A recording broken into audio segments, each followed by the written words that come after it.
Listo, creo que podríamos ir empezando.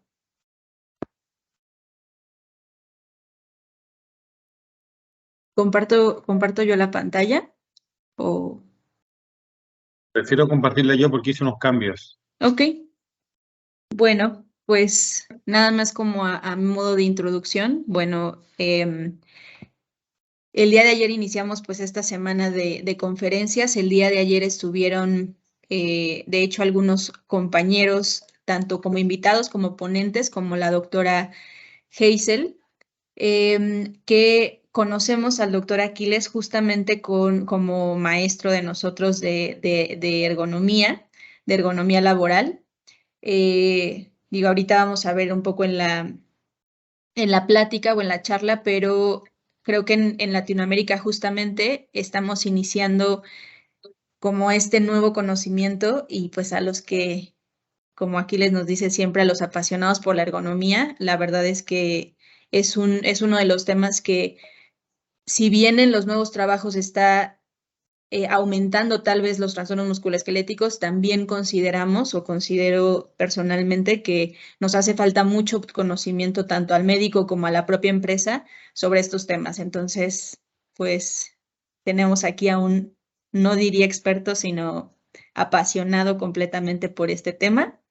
Y además que justamente de él aprendemos esta parte del compartir el conocimiento y de pues abrir espacios para conversar de temas de salud ocupacional, ¿no? Entonces, gracias Aquiles, y pues acá estarás viendo algunos nombres conocidos seguramente en los invitados y pues muchos nuevos que también es algo bastante bueno.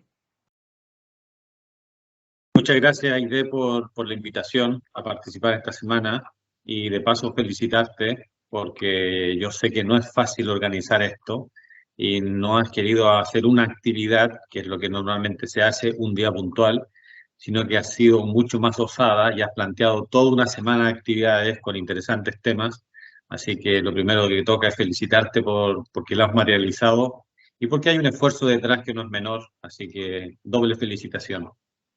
Muchas Bien, gracias. como el tiempo apremia, vamos a ir de inmediato a conversar un poco este tema. Y yo creo, y te agradezco la presentación de apasionado, porque yo creo que son las pasiones las que mueven este mundo, y en la medida que seamos apasionados, quizás podamos cambiar un poco lo que está sucediendo. Y en materia de trastorno musculoesquelético están sucediendo cosas, están sucediendo hechos, están sucediendo problemas en las empresas de hace ya varias décadas. Lo que pasa es que hoy muchos países están tomando cartas en el asunto porque el problema ya pasa a una envergadura mucho mayor. Y en esa línea yo creo que está México y yo creo que es interesante plantear este tema porque ya os habéis puesto serios precisamente con esta materia y la pasión más la seriedad en todo esto pues quizás haga que esto avance bastante más rápido. Bien, vamos a entrar al PowerPoint. Si me das feedback que está funcionando bien, Se ve perfecto.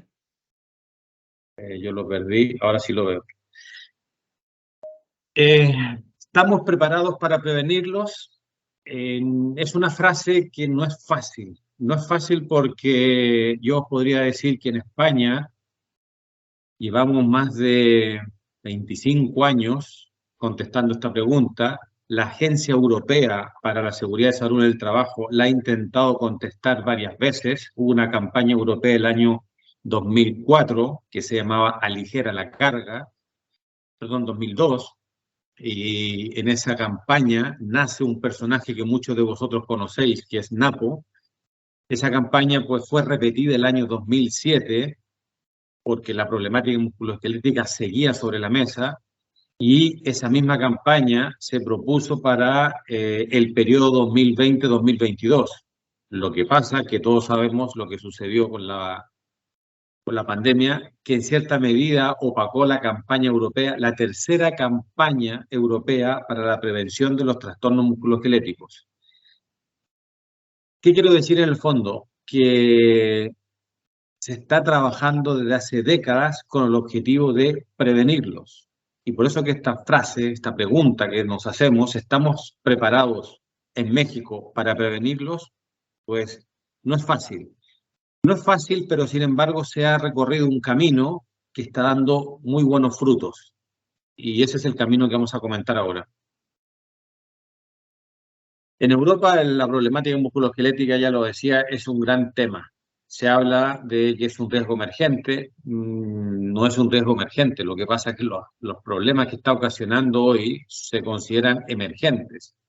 Y la Agencia Europea es uno de los que está más puesto en estas materias, y producto de eso, en muchos países, en todos los países, no en muchos, esas campañas europeas que yo mencioné anteriormente se transponen en campañas locales. Y España, durante la campaña europea, pues trabaja en todos los ámbitos públicos y privados en desarrollar actividades con recursos, muchas veces nacionales o incluso europeos, para promover actividades.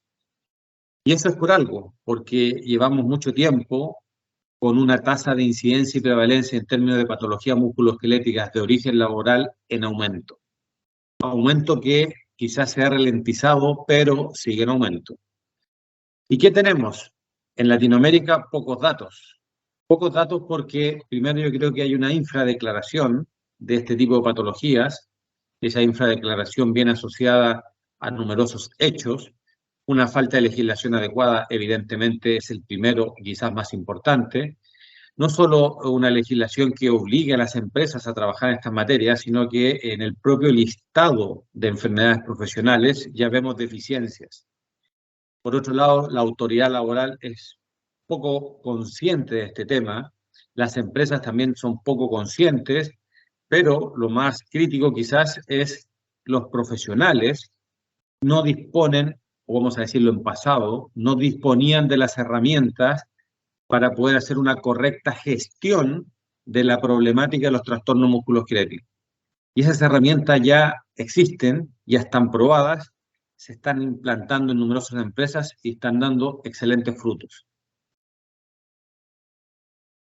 Por aquí citamos que este problema se ha expandido como si fuera una pandemia, y de hecho hay un libro publicado que yo rescaté hace algún tiempo atrás que precisamente hablaba de esto. Este libro fue publicado por la Asociación de Sindicatos Europeos el año 2007 y ya nos hablaba de una pandemia laboral. Nosotros en Europa hablamos de una epidemia, pero evidentemente es una pandemia que está presente en todos los países. Yo me encuentro hoy aquí en El Salvador, estoy aquí trabajando para el sector de la maquila. Hay muchas empresas aquí fabricando ropa y tienen una problemática de patologías musculoesqueléticas enorme que se arrastra hace más de 20 años. La OIT levantó la mano hace 10 años y del gobierno salvadoreño hace unos 5 años tomó cartas en el asunto y estamos colaborando precisamente en este problema, en la patología musculoesquelética. Como veréis, el presagio de Ronald de que esto era una pandemia, pues es así. Lo que pasa es que es una pandemia oculta, que no tuvo el impacto de la que recientemente hemos tenido, que evidentemente por la tasa de mortalidad se transformó en un problema crítico, pero esta pandemia ha existido y yo diría que existe hace unos 30 años, porque está presente en todos los países y ha ido en aumento.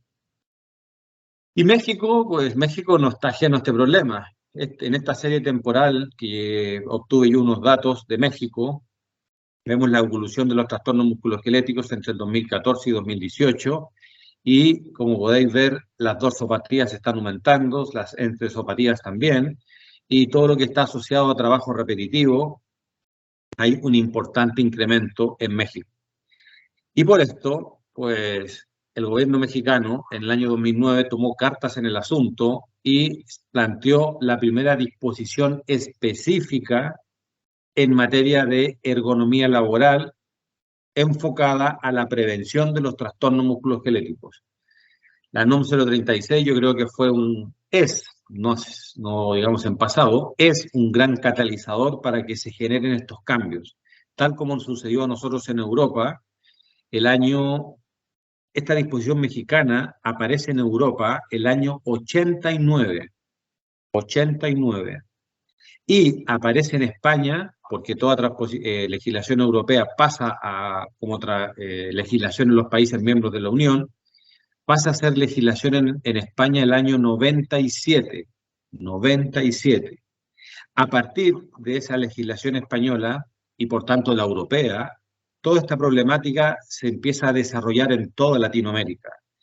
Y prueba de ello es que cuando cojáis un avión y nos vayáis a ver a Barcelona, pues seguramente el mostrador, el límite de la maleta va a estar estrictamente regulado porque en Europa hoy no puede existir un puesto de trabajo, vamos a decirlo en condicional, no debería existir un puesto de trabajo donde haya un trabajador que manipule más de 25 kilos. Por lo tanto, vuestra maleta no puede pesar más de 25 kilos, independientemente de un tema que sabemos que está asociado a la línea aérea.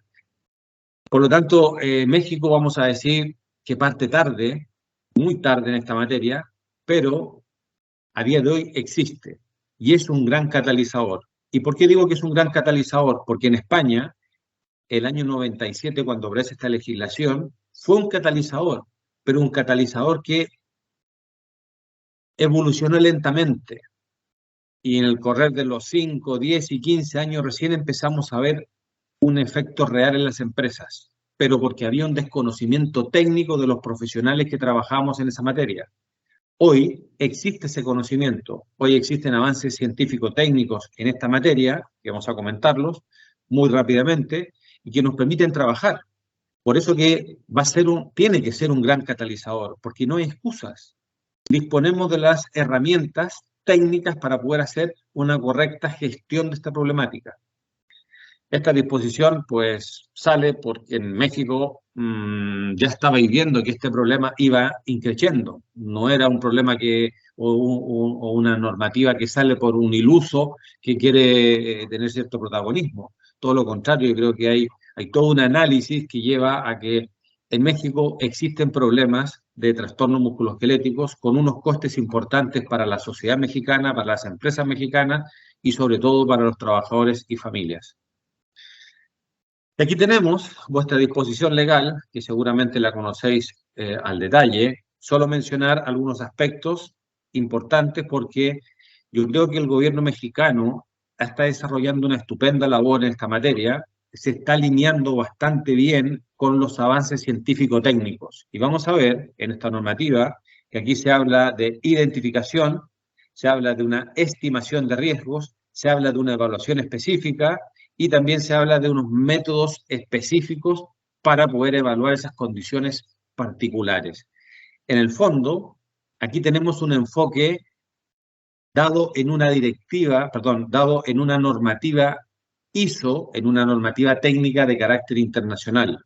Con lo cual, yo creo que la legislación mexicana se está alineando bastante bien a lo que hoy tenemos y que nos permite esta correcta gestión. Y básicamente me refiero a todas las disposiciones técnicas ISO en materia de prevención de los trastornos musculoesqueléticos. Esta es una transparencia que preparó la doctora Aide, así que Aide, si eres tan amable, pues te dejo a ti para que la comentes. Gracias, sí. Bueno, creo que aquí hay un poco de ruido ambiental, pero básicamente la importancia ha mencionado Aquiles el tema de esa, pues, novedad en México de las enfermedades musculoesqueléticas o de los trastornos musculoesqueléticos, por así decirlo. Y esta laminilla o esta gráfica habla de denme un segundo, los datos de la última estadística del IMSS de 2020. Evidentemente, COVID fue un tema, ¿no? Ayer lo mencionaba el doctor Horacio Tobalín. En México nunca se había detectado tal vez tantas enfermedades del trabajo como en 2020, y eso fue solamente por COVID, pero independientemente o quitando ese número, ese 34.9, siguen las dorsopatías, evidentemente después las hipoacusias, que además las hipoacusias habían sido nuestro primer lugar durante muchos años, y después de eso siguen lesiones de hombro. Entonces, esto me parece que viene de la mano a lo que acaba de mencionar Aquiles, pero además, ayer mencionábamos un poco de esa subestimación o subdiagnóstico o subclasificación, y yo también diría que estamos haciendo un diagnóstico correcto, todo es dorsopatías y lesiones del hombro de qué tipo, ¿no? Solamente de hombro o de dónde del miembro superior, ¿no? Entonces, sí considera, tenemos realmente en México las competencias médicas para diagnosticar, clasificar y además llegar, ahorita veremos un poco más de nexo causal, reincorporación y más temas que evidentemente son útiles y son necesarios en salud ocupacional. Como vemos, el problema que se está poniendo sobre la mesa en México es un problema que ya lo tenemos sobre la mesa en Europa hace muchos años, ya 2 décadas, y básicamente está ahí trabajando en lo que la Agencia Europea tenía planificado para el periodo 2022. ¿Qué tenemos aquí? Aquí tenemos el ciclo de gestión de riesgos, un ciclo de gestión clásico. Nosotros hemos hecho un pequeño cambio en este ciclo de gestión de riesgos clásico, pero básicamente el cambio radica en los instrumentos metodológicos que nos van a permitir la correcta gestión de este ciclo. Y básicamente, como mencioné anteriormente, hoy y no hace 15 años, y en algunos casos no hace más de 10 años, disponemos de instrumentos que nos permiten a nosotros manejar este ciclo de forma correcta. El primero de ellos es un documento, el ISO TR 12295, que es un instrumento que me permite la identificación de todos los peligros ergonómicos biomecánicos que tienen una relación causal con la patología musculoesquelética. El hecho de poder identificar un peligro es el primer paso y quizás el más neurálgico, porque si yo no identifico el peligro, no existe este ciclo de gestión. Y por tanto es importante tener el criterio técnico para hacer una correcta identificación de peligros. Ahora bien, si yo identifico el peligro, debería pasar a la evaluación de riesgos, entendiendo que evaluación de riesgos es el cálculo matemático de la probabilidad de que ese evento no deseado, peligro, se materialice. Pero este instrumento nos proporciona una herramienta que se llama evaluación rápida, que nosotros preferimos llamarla estimación de riesgos, y nos permite hacer un screening. Un screening porque ya sabemos que nuestro trabajo en las empresas tiene que ser de alta eficacia y eficiencia, y por lo tanto es posible que yo identifique un peligro, pero el riesgo esté controlado y no necesite entrar a este ciclo de gestión de riesgos. Entonces, esta herramienta de estimación de riesgo me permite, por una parte, determinar si el peligro está controlado o si el peligro no está controlado. ¿Qué es peligro ergonómico? Es una condición relacionada con el esfuerzo físico que puede estar presente en un puesto de trabajo o en un conjunto de tareas que realiza un trabajador, o puede no estar presente. Si está presente, es posible que la persona expuesta pueda sufrir un trastorno musculoesquelético. Es importante mencionar y subrayar que peligro no es sinónimo de riesgo, algo que para muchos puede ser de perogrullo, pero no es así y existe mucha confusión lingüística. Yo puedo estar expuesto al peligro de levantamiento de cargas, pero el riesgo, mediante una evaluación analítica, me demuestra que está controlado. Yo puedo hacer esa tarea y esto es importante tenerlo muy claro. Este es el ciclo de gestión de riesgo expresado de otra forma, simplemente para que lo veamos de forma lineal. Primero, identificación de peligros mediante preguntas, estimación de riesgos o evaluación rápida, y dependiendo del resultado de esta estimación de riesgos, digamos, de esta herramienta de screening, yo debo dar el paso a la evaluación analítica. Estamos trabajando sobre el modelo ISO TR 12295, que si os fijáis es el mismo esquema que recoge vuestra NOM 036, que de paso permitidme que felicite a todo el equipo que dirige la doctora Cointa Nogales dentro del ministerio, quienes están trabajando en estas materias. Vuelvo a la metodología. Entonces, es importante poder entender estos pasos para poder hacer una correcta gestión. Y, como veis, está muy alineado con lo que necesita en vuestra legislación. Este instrumento ISO hoy ha sido traspuesto en numerosos países. En Argentina tiene un modelo muy similar al mexicano, pero es ley en Argentina y todos los pasos están identificados dentro de la ley argentina.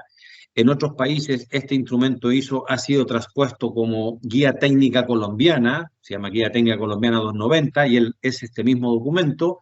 Y en muchos otros países, como por ejemplo El Salvador o Costa Rica, también ya existe como normativa técnica voluntaria local. En Costa Rica las normas técnicas costarricenses, aquí en El Salvador las normas técnicas salvadoreñas, etc. ¿Los peligros identificados pueden generar o comportar un trastorno musculoesquelético? Como dice la canción, depende. ¿Y de qué depende? La segunda estrofa de la canción. Pues del nivel de riesgo. El nivel de riesgo que me permite a mí analizar todos y cada uno de los factores de riesgo relacionados con ese peligro. Y aquí es importante tener claro que en un puesto de trabajo podemos encontrar numerosos peligros ergonómicos biomecánicos, o puede ser que no encontremos ninguno. Esto es importante porque si yo identifico 2, 3, 4 y hasta 5 peligros ergonómicos biomecánicos, necesito en cada uno de ellos iniciar este ciclo gestión mediante esta herramienta de screening. Básicamente los tenéis acá: levantamiento manual de cargas, transporte manual de cargas, empuje y arrastre, trabajo repetitivo de extremidad superior. Voy a hacer un paréntesis porque actualmente se está revisando esta norma que habla de trabajo repetitivo, porque esto ha llevado a mucha confusión, y vamos a hablar de sobrecarga biomecánica de extremidad superior. Posturas forzadas y movimientos forzados, y también manipulación manual de pacientes, si estamos hablando en el ámbito hospitalario, o personas o usuarios, si estamos hablando en el ámbito residencial.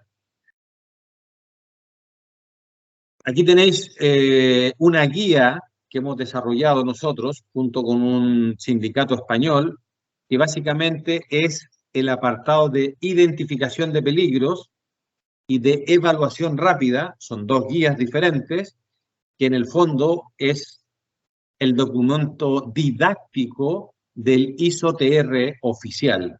Por lo tanto, esto podría llamarse ISO-TR didáctico, pero no se llamó así, se llama Guía para la Evaluación de Riesgos Ergonómicos de este sindicato, que es Unión General de Trabajadores. Está disponible en el campus nuestro, está disponible en la web. Lo podéis bajar completamente gratuito, tanto la guía de identificación de peligros como la guía de evaluación rápida. Por tanto, esto que estamos hablando es un material que está disponible para vosotros. Vamos a avanzar un poquito más y nos vamos a detener aquí en esta evaluación rápida. La evaluación rápida, ¿qué es lo que busca? Busca hacer el screening de cuándo es necesario olvidarse de esa condición porque el peligro está controlado, y cuándo es necesario continuar ya con mi ciclo de gestión en términos de evaluación. Pero sobre todo es muy útil porque al ser una herramienta de screening me clasifica ese peligro en dos condiciones: riesgo crítico o riesgo incierto, porque si está controlado, fin del proceso. Es interesante también porque está pensado para realizarlo por observación. Y de hecho ese documento que os mencioné, que está disponible gratuito en Internet, es el documento que usa Unión General de Trabajadores para formar a sus trabajadores delegados en España, que es la figura que representa a sus compañeros en prevención de riesgos laborales. Esta estimación de riesgos, o esta evaluación rápida, no cuantifica el nivel de riesgo. Simplemente hace esta discriminación que estábamos mencionando anteriormente. Por tanto, vamos a tener un riesgo controlado y me va a llevar a una zona verde, o me va a llevar un riesgo crítico, que es una zona roja. Cuando no es crítico, me lleva a esa condición incierta. ¿Cuándo es necesaria la evaluación rápida? ¿Cuándo es útil esta evaluación rápida? Es fundamental para poder hacer una elaboración del mapa de riesgos, de un mapa de probabilidad. Aquí estamos recién en esa fase de screening, pero gracias a esta fase de screening yo voy a poder elaborar un mapa de riesgo de un sistema productivo o de una empresa. Y por otro lado, yo creo que la mayor utilidad que tiene esta estimación de riesgos o evaluación rápida es que me permite definir prioridades, porque genera un mapa de colores. Algunos colores verdes quiere decir que está el riesgo presente, el peligro presente, pero el riesgo controlado. Algunos rojos, que hay riesgos críticos, y algunos que no tienen color, que podríamos asignarle el color celeste, azul o simplemente blanco, de riesgo incierto. Incluso los rojos yo los podría categorizar. Por tanto, tengo un mapa de estimación de riesgos que me permite a mí identificar puestos de trabajo o tareas críticos y, por tanto, definir prioridades para la construcción de mi mapa. En resumen, ¿qué tenemos acá? Tenemos una empresa en la cual se hace la identificación de peligros mediante el ISO-TR, mediante la norma técnica costarricense, mediante la guía técnica colombiana, mediante la norma técnica peruana o mediante la NOM 036, solo que esa está enfocada a cargas. Ahora viene otra, la guión 2, próximamente. Y si yo hago esta identificación de peligros con este instrumento, el camino puede ser no hay peligros presentes o bien hay peligros presentes. Si hay peligros presentes, yo debo iniciar mi gestión de riesgos. Y aquí es donde este instrumento ISO me proporciona esta herramienta de screening para definirme si ese peligro está en un riesgo controlado o si este peligro está en una situación crítica o está en una condición incierta. Todo esto que está aquí es la versión del ISO-TR que, como veréis, insisto, está muy alineada a vuestra NOM 036 y va a estar muy alineada a la NOM 036-2 que vais a tener próximamente en vuestra legislación. Cuando el riesgo es elevado o cuando es incierto, yo debo pasar a la evaluación específica mediante métodos analíticos. Métodos analíticos que cuantifican la contribución al riesgo de cada factor de riesgo. Y además tienen que ser métodos que hayan demostrado la correlación entre un nivel de riesgo medido y un daño real. Y aquí es importante mencionar esto porque existen muchos métodos que seguramente conocéis vosotros que no tienen estudios epidemiológicos de casos y controles y por tanto no pueden tener, o sea, no presentan una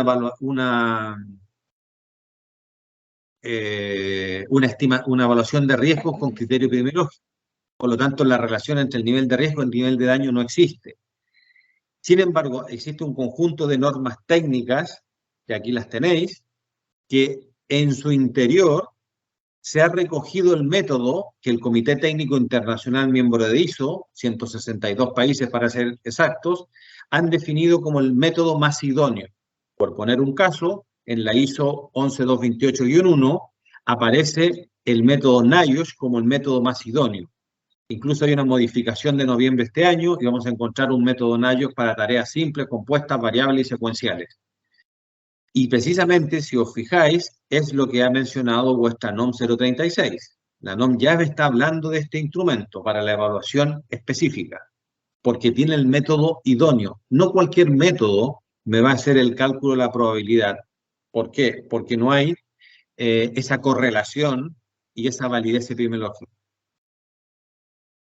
Y lo más importante es que este planteamiento metodológico que estamos poniendo sobre la mesa es el mismo planteamiento que estamos teniendo a nivel internacional.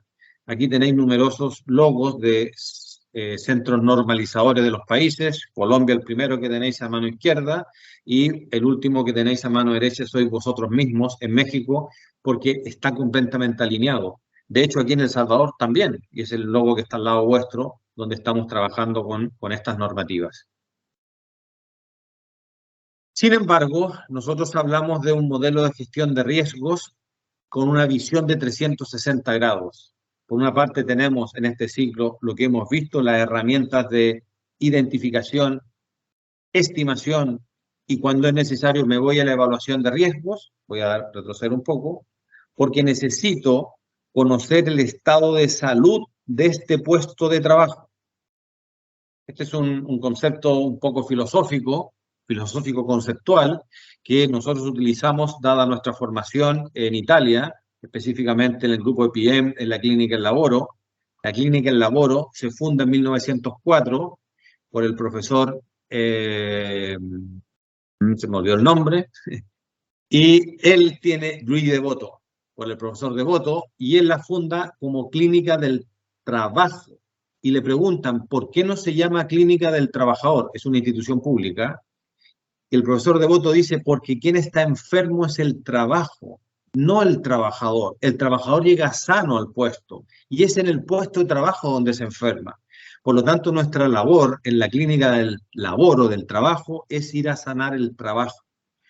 Por lo tanto, aquí yo tengo en el fondo el diagnóstico, en esta línea filosófico-conceptual, tengo el diagnóstico del estado de salud del puesto de trabajo. Un puesto de trabajo sano, un puesto de trabajo gravemente enfermo. Pero necesitamos nosotros, en el control de riesgos, en paralelo, iniciar un programa de vigilancia médica de la salud específico para trabajadores expuestos a estos peligros.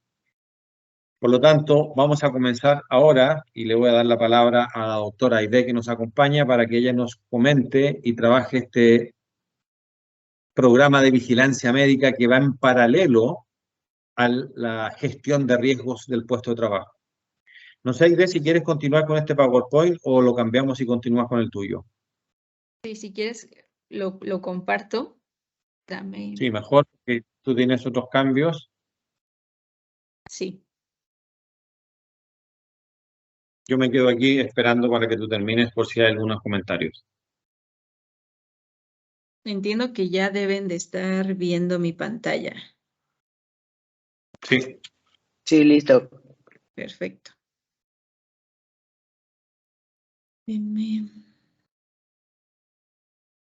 Bueno, pues yo justamente voy a avanzar con la parte de la vigilancia médica. Como bien decía Aquiles, en este proceso de gestión de una parte o en una parte, ya gestionamos a nuestro puesto o ya gestionamos a nuestro trabajo, pero evidentemente hay una interacción con el trabajador. Entonces, esta parte de vigilancia médica, que ahorita voy a platicarles punto a punto cuáles son los pasos, se trata de identificar no solamente a los expuestos, sino también en algún momento, ayer también lo comentábamos en alguna ponencia, no queremos que llegue a un proceso de una enfermedad, un trastorno, pero si llega a suceder, pues evidentemente tenemos que gestionarlo. Entonces, tenemos trastornos musculoesqueléticos de origen laboral, ese es nuestro problema en el caso del trabajador. Y entonces nos vamos a ir no a la parte del puesto, sino más bien a la parte del trabajador. ¿Cuál es el objetivo entonces de esta vigilancia médica? Pues inicialmente, y creo que en este proceso de gestión, como nos lo plantea CENEA, como nos lo plantea pues la Escuela de Ergonomía, o como nos lo plantea incluso la Clínica de Laboro, como lo menciona Aquiles, es básicamente tener criterios de vigilancia, pero un poco más homologados, un poco más serios y más validados, que ya exista realmente un criterio científico incluso. Entonces, son métodos simples de vigilancia médica, que tengamos herramientas de control y además que podamos tener incluso herramientas que correlacionen el puesto con esta parte de evaluación médica o clínica.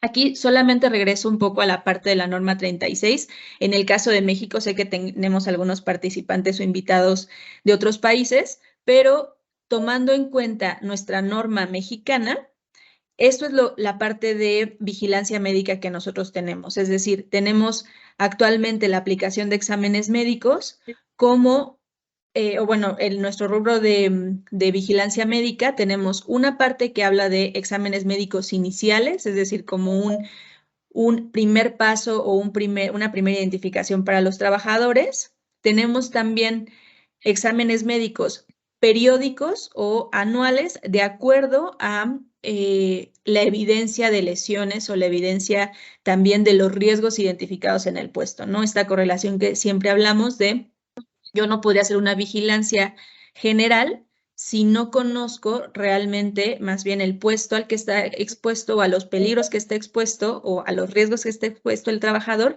para entonces yo hacer esa vigilancia enfocada. Y finalmente, menciono también acá una parte o puntualizo una parte de la norma 36 habla de el médico o quien ejecute este examen tiene que ser un médico con conocimientos en medicina del trabajo. Y finalmente, nosotros o el médico que gestione esta vigilancia médica tiene que llevar a cabo o tiene que dar como resultado una aptitud física del trabajador, pero además tiene que definir o decidir en qué momento se reincorpora y el periodo de recuperación de ese trabajador. Entonces, yo entendería que los conocimientos que tenemos que tener son enfocados a poder llevar a cabo esta vigilancia a la salud en el medio de trabajo, ¿no? O en la empresa. Entonces, bueno, otra vez a modo de resumen, tenemos a nuestra empresa, ya identificamos los peligros que tenemos. Si nos basamos en ISO TR 12295, pues entonces identificaremos nuestros peligros. Si no existe un peligro, pues entonces se acabó. Pero sí, ya tenemos identificado el peligro, no estoy hablando de riesgo. Sin embargo, en el proceso de gestión, importante ahí, y lo puntualizo muy bien, ahí sí empieza nuestra vigilancia. Es decir, aquí ya tenemos personal expuesto, independientemente de lo que hablábamos de un riesgo controlado, un riesgo incierto o un riesgo elevado, pero ya hay gente expuesta, por lo tanto, ya tengo que empezar un proceso de vigilancia médica. Entonces, bueno, esta es la parte de la estimación para saber en qué condiciones está mi puesto, pero con el trabajador inicio en ese momento mi vigilancia médica. Entonces, como ejemplo, y creo que esto que platicó Aquiles sobre la clínica de Laboro, también ayer por alguna conferencia lo comentamos, pero creo que es muy importante en Latinoamérica, o bueno, yo hablo específicamente de México. Actualmente no existe una institución pública en donde realmente se vea la salud ocupacional como esta entidad, no solo médica, porque al final es multidisciplinaria, pero en donde realmente se identifique pues toda la exposición del trabajador, pero además todas las consecuencias, ¿no? No quisiéramos llegar a esas consecuencias, pero actualmente lo existe, ¿no? Y no hay esa capacidad ni pública ni tampoco del profesional de la salud para identificar tanto al trabajo como al trabajador enfermo. Entonces, como ejemplo, pues esta clínica de Laboro es una de las entidades, o yo diría tal vez la entidad más antaña, que si bien ya van mucho más avanzados que nosotros, pues evidentemente siguen mejorando y siguen compartiendo este conocimiento y esta parte de metodologías que nos pueden ayudar a nosotros como herramientas, ¿no? Aquí, bueno, solamente una foto, justamente en la clínica de Laboro, no estoy yo ahí sí está Aquiles, por ahí lo podrán reconocer seguramente, pero CENEA les hablaba al inicio de esta participación y de este aprendizaje, o bueno, creo que todos los que hemos sido parte del equipo de CENEA nos gusta mucho la idea de compartir y de pues, incluso platicar con nuestros compañeros de buenas prácticas. Entonces, este es por si a alguno le interesa en algún momento también ser parte de estos cursos, de estas, pues, maestrías que también nos ofrecen. Hay una parte que es el European Stage, que hacen visitas a diferentes empresas. Yo no he ido, pero por ahí también me parece que mañana estará una ingeniera que ya fue, Maraí, entonces por ahí tal vez nos podrá platicar su experiencia. Pero lo importante, y solamente lo puntualizo, creo que sí es que nosotros en Latinoamérica, en México, nos demos cuenta que ya hay más conocimiento, que ya hay más herramientas en otros lados y nos podamos acercar mucho más a eso, ¿no? Creo que eso es lo más importante y relevante de este paso o de este punto. Entonces, retomando la parte de vigilancia médica. La función del médico en el trabajo, en el caso de vigilancia médica, Pues evidentemente es primero conocer cómo se evalúa ese riesgo y cómo se interpreta su significado. Y aquí solamente me voy a salir un poco del tema de ergonomía, pero creo que ayer también lo mencionamos mucho. Es importante que nosotros conozcamos nuestros puestos de trabajo y cómo vamos a saber si hay ruido, si no hay ruido, si hay iluminación y además no hacer el estudio, pero cómo se interpreta ese estudio. Entonces, regresando a ergonomía, es básicamente eso. Yo tengo que saber qué peligros hay, cómo se evalúan o qué herramientas hay afuera que pueden utilizarse para evaluarse y además cómo se interpreta ese resultado. Entonces, esa es la primera función del médico del trabajo, ¿no? Posterior a eso, entonces yo ya sabiendo qué riesgos tengo en mi puesto de trabajo, tendría que hacer un programa específico de vigilancia médica, es decir, si yo tengo de esta lista que nos mostró Aquiles de peligros ergonómicos, 3, 2 o incluso todos los peligros ergonómicos, entonces tendré que asegurar una vigilancia médica específica para justamente la exposición de mi trabajador.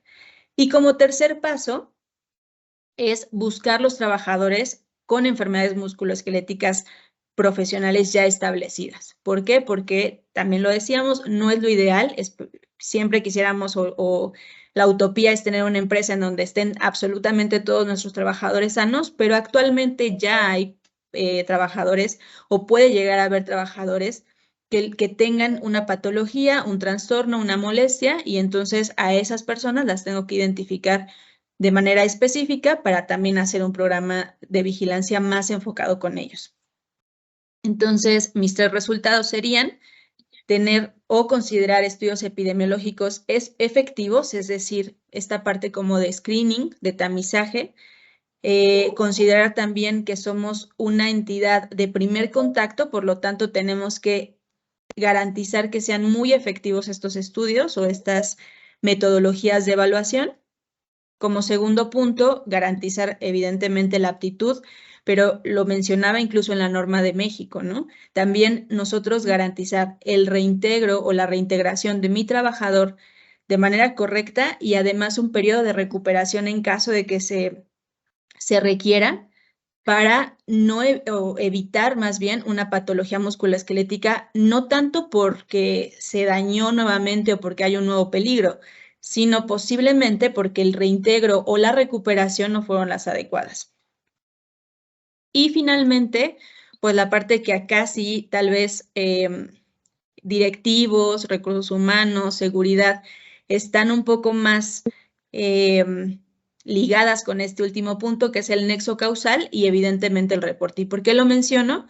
Porque creo que acá sí interactuamos un poco más con las áreas en el sentido de ya hay, algunas empresas incluso tienen metodologías internas de reporte de enfermedades, de accidentes, algunas todavía no puntúan, por así decirlo, que está mal posiblemente el tema de que la enfermedad o que el índice de accidentabilidad y demás, pero eso evidentemente ayuda o cambia el lenguaje porque ya hay un indicador que perseguir, ¿no? Entonces, en esta parte de nexo causal es muy importante que nosotros también garanticemos con qué metodologías estamos utilizando o con qué metodologías estamos garantizando si esa enfermedad realmente está relacionada al trabajo. Entonces, de manera general, lo ideal y lo que nos propone IPM, CENEA, obviamente la escuela tanto italiana como europea de ergonomía, es tener un cuestionario anamnésico que es este primer paso. Es decir, como les mencionaba en el proceso general, a partir de la gestión, es decir, a todos los expuestos, a partir del peligro identificado, ¿no? No una radiografía inicial, no.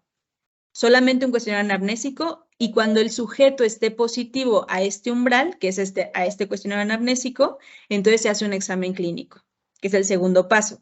Solamente a los positivos del umbral o del cuestionario anamnésico identificado, es decir, de las molestias musculoesqueléticas identificadas.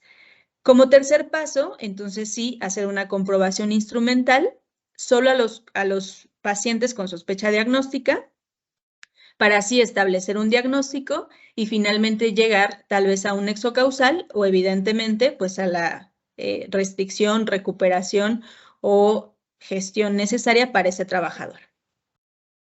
Entonces, bueno, esta es como en manera de resumen la parte de vigilancia.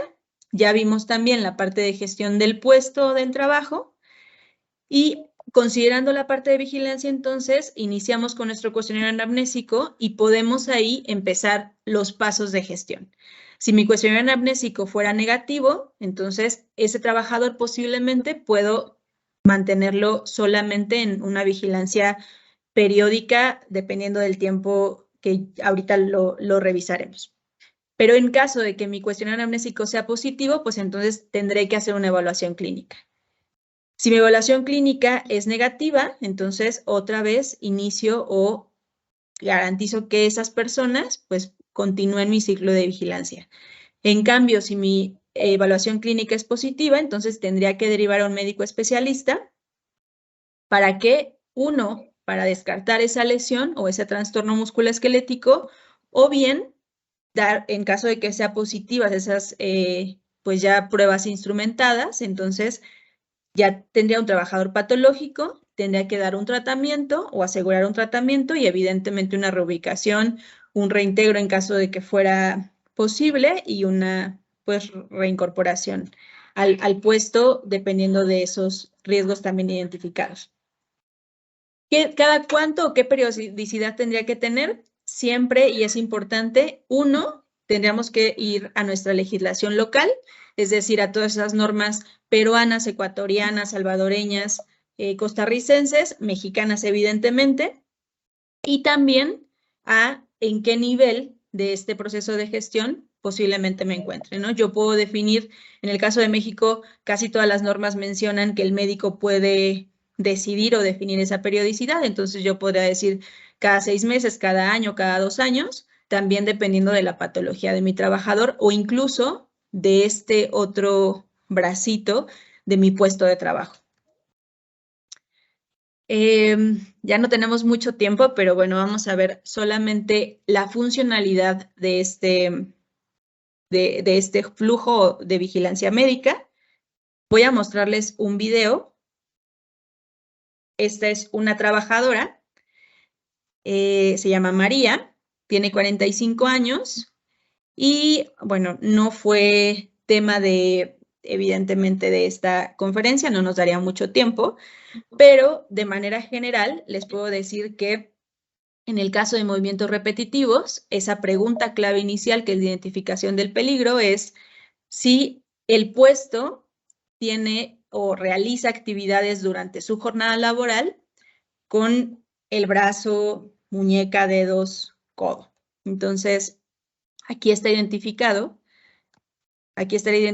nuestro peligro ergonómico, que es sobreesfuerzo biomecánico, para ahora hacerlo de esta manera nueva, de la extremidad superior.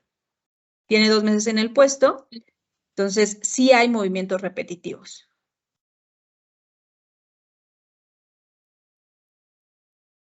Es decir, posiblemente ustedes ven el video y dicen, bueno, pero a esa velocidad seguramente María jamás se va a lesionar, ¿no? No lo podemos saber. ¿Y de qué? Como menciona Aquiles, ¿de qué? ¿Cómo puedo responderme yo? Depende, y entonces tendré que gestionar mi riesgo del puesto, ¿no? Resulta que ya hicimos esa estimación, a esa evaluación rápida, y mi riesgo es controlado. Evidentemente, ustedes vieron en el video, es un puesto pues con una frecuencia bastante baja, entonces el riesgo es controlado. Pero, decíamos, vigilancia médica inicia a partir de que yo identifiqué. Por lo tanto, sí tengo que iniciar una vigilancia médica, tendré que hacer mi cuestionario anamnésico, y resulta que, de acuerdo a lo esperado, pues es un cuestionario negativo. ¿Cuál sería la evolución? Y ahí me gustaría tal vez que... Dame un segundo. Que si pueden dar algunos comentarios en el chat, pues evidentemente ¿Cómo lo manejaríamos si hay algún invitado de algún otro país o incluso los de México que ya hayan leído nuestra norma 036? Pues que mencionen, de acuerdo a eso, qué tendríamos que hacer, ¿no? ¿Qué tendríamos que dar como continuidad en un programa de ergonomía o de vigilancia para trastornos musculoesqueléticos? Si les parece, nada más les muestro el segundo video. Creo que se escucha un poco, entonces voy a tratar de...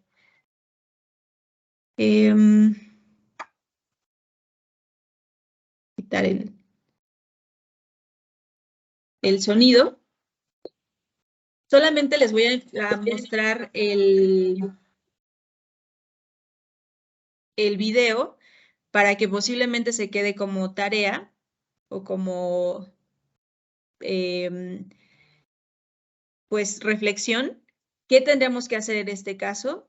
¿Cuál sería lo esperado que tuviéramos como respuesta en nuestro cuestionario anamnésico? O si llegara hasta otros niveles de la parte de vigilancia del flujo que vimos. Y tal vez si algunos pues ya empiezan a tener un poco más de inquietud por esta parte de ergonomía, o incluso de los invitados que ya tenemos con algunos conocimientos un poco más de este proceso de ISO, ¿cuál sería tal vez una estimación del riesgo o cómo sería esa estimación del riesgo? Es decir, ¿cómo nos puntuaría? ¿Riesgo controlado, riesgo incierto, riesgo elevado? Y hasta, si alguien se anima, pues, ¿qué metodología utilizarían para la evaluación de esta actividad? Voy a pasar rápido para tal vez no darles las respuestas.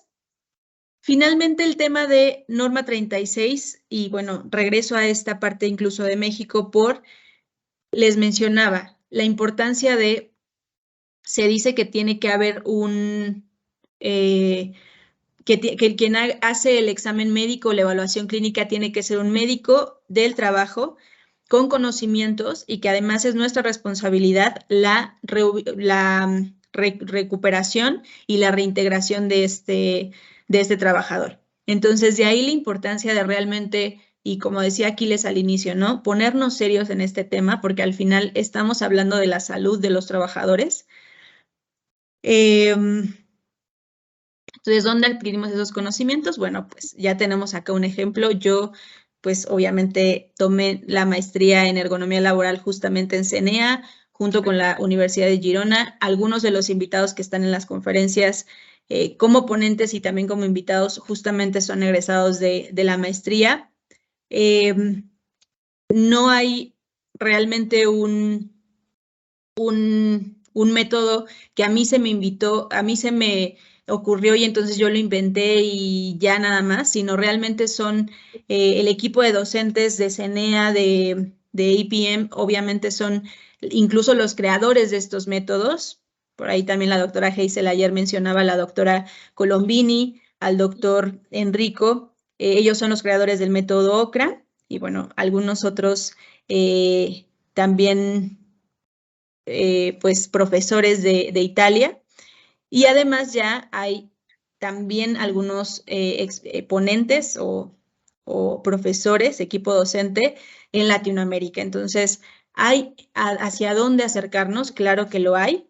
Incluso, pues yo les invitaría, si algunos están interesados, CENEA va a estar dando un curso justamente de ergonomía para médicos. No es un curso tan enfocado para específicamente conocer el método NIOSH, el método OCRA.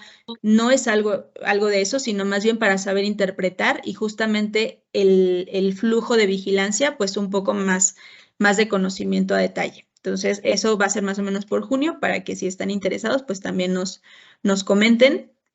Hoy va a estar en la tarde, en esta semana virtual, el doctor Luis Acosta. Él y yo vamos a ser los profesores de ese curso, entonces, pues esperemos que muchos puedan estar por ahí con nosotros acompañándonos. Entonces, como de manera general y a resumen, los trastornos musculoesqueléticos existen.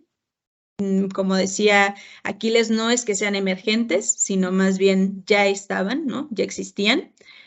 Y tienen dos vertientes. Uno es el puesto de trabajo y el otro es el trabajador. Entonces, los pilares de un programa de prevención tendrán que ser gestionar correctamente ambos brazos de esa gestión.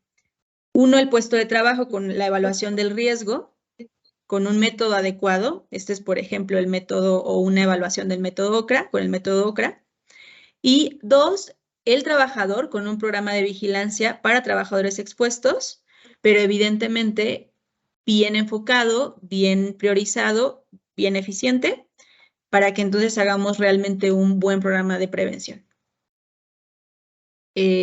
Pues como les mencionaba al inicio Aquiles también, CENEA justamente nos propone este modelo en donde cada paso es un pilar específico para realmente llegar a esa prevención que es lo esperado para nosotros como salud ocupacional y que además hoy ya existen o ya están pues plasmadas en varias de nuestras normas locales.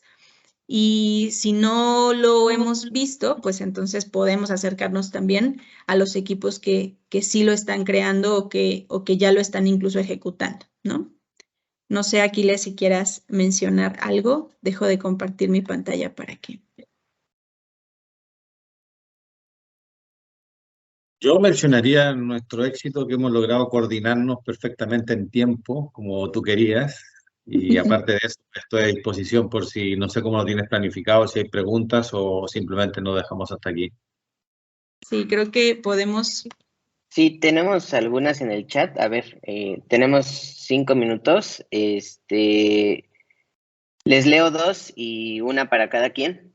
La primera es Ana Méndez. Muy buena tarde, excelente ponencia. Recomiendan el cuestionario nórdico de síntomas musculoesqueléticos en todas las actividades productivas. Y la otra es Rina Romero. ¿Qué métodos de evaluación de riesgo recomiendan para cada riesgo encontrado y cuando un movimiento se considera repetitivo? Aunque por ahí ya le pusieron alguna respuesta más abajo. No sé quién quiera comenzar. Si te parece, Aide, contesto yo la primera. Sí. Vale, el cuestionario nórdico como herramienta, en mi opinión, fue una excelente herramienta en su inicio, pero a día de hoy presenta una problemática importante y básicamente se refiere al hecho de que la prevalencia que da al pasar el cuestionario amnésico es muy alta por la falta de precisión que tiene.